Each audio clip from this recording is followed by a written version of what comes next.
The fluorescent lights hummed in the small corner grocery store, casting a sterile glow over half-empty shelves. It was late, just past 9 p.m., and most shoppers had already gone home. Only a few lingered, clutching baskets of bread, milk, and hurried dinners. But in aisle 7, a moment was unfolding that would stay etched in two lives forever. Maya Thompson, 27 years old, stood at the checkout counter clutching a small canister of baby formula. Her hands trembled as she glanced at the register's glowing numbers. The price was more than she could spare. She dug into her worn-out wallet, her fingers brushing against only a few crumpled bills. Behind her, customers shifted impatiently. I'm sorry, Maya whispered to the cashier. Her voice cracked, barely louder than the hum of the lights. I can't afford this. I'll put it back. The cashier's face softened, but rules were rules. The formula was set aside. Maya's cheeks burned with shame as she picked up her baby from the stroller. The little girl, Amelia, only 8 months old, cooed softly, unaware of her mother's breaking heart. From a few feet away, Daniel Hartman watched. Daniel was the chief financial officer of a multinational firm, a man used to boardrooms, billion-dollar deals, and polished suits. Yet tonight he stood in jeans and a plain jacket, shopping for frozen meals he didn't even want. He was 42, wealthy beyond measure, but lonely. His Manhattan penthouse felt more like a glass cage than a home. And then he saw Maya, her trembling hands, her defeated shoulders, the way she whispered apologies to her baby, as if the child could understand her guilt. Something cracked inside him. Daniel remembered his own mother, how she had once worked 2 jobs to keep food on the table after his father walked out. He remembered her tears when she thought he wasn't looking, and the nights she went hungry so he could eat. He couldn't stand there doing nothing. "Excuse me," Daniel said, stepping forward. His deep, steady voice startled Maya. She turned, clutching Amelia closer. "I think you left something," he continued, pointing at the formula. Then he looked at the cashier. "Add it to my bill." Maya's eyes widened. "No, you don't have to. I can't let you."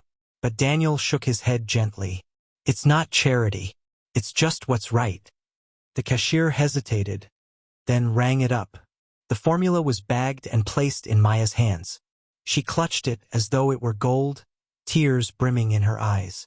"I don't even know your name," she whispered. "Daniel," he said simply. "Thank you, Daniel. You don't know what this means." He smiled faintly, though his chest ached. "I think I do." As Maya left the store, Amelia nestled against her shoulder. Daniel felt something stir in him. A sense of connection, of purpose, that no boardroom or paycheck had ever given him. He didn't know it yet, but this single act of kindness would set into motion a chain of events that would change all 3 of their lives forever. The night after the grocery store, Daniel couldn't sleep. For the first time in years, numbers and balance sheets weren't what filled his mind.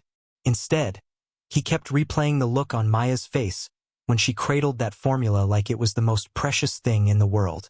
He had spent years chasing wealth, convinced that money was security. But in that brief moment, he'd seen that real wealth was the ability to give someone else hope. The next day, Daniel found himself back at the same store.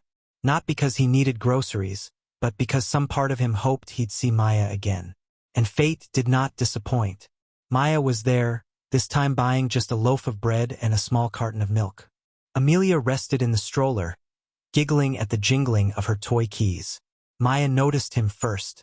Her eyes widened, then softened into a shy smile. "Daniel." He nodded. "Hi. I wasn't sure if you'd be here." She looked embarrassed. I don't usually shop this often, but Amelia eats like she's training for the Olympics." Daniel chuckled. For a moment, the tension broke. Then Maya's face grew serious. "About last night, I never properly thanked you. You didn't just buy formula. You gave me a lifeline. I was out of options." Her words hit him harder than any financial report ever had. Over coffee at the small cafe next door, Maya shared her story. She had once dreamed of becoming a teacher, but life had other plans. Her husband had left when Amelia was only 2 months old, leaving her with debt and no support.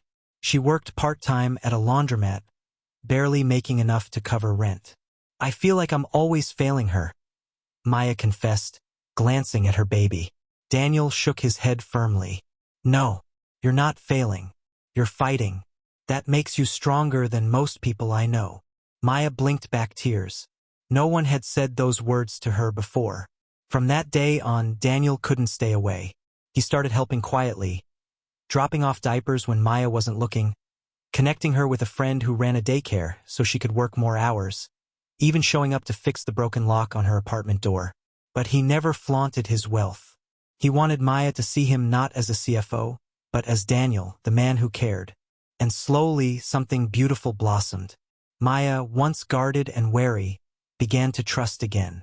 Daniel, once lonely and empty, began to feel alive.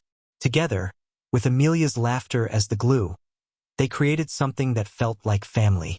Months later, on Amelia's first birthday, Maya set a small cake on the table of her tiny apartment.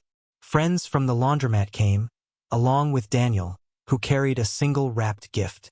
Inside the box was a book, a children's story about courage and love. But tucked within its pages was something more. An acceptance letter to a teaching program Daniel had secretly arranged for her, covering the tuition she thought was forever out of reach. Maya gasped, her hand flying to her mouth. Daniel, I can't accept this.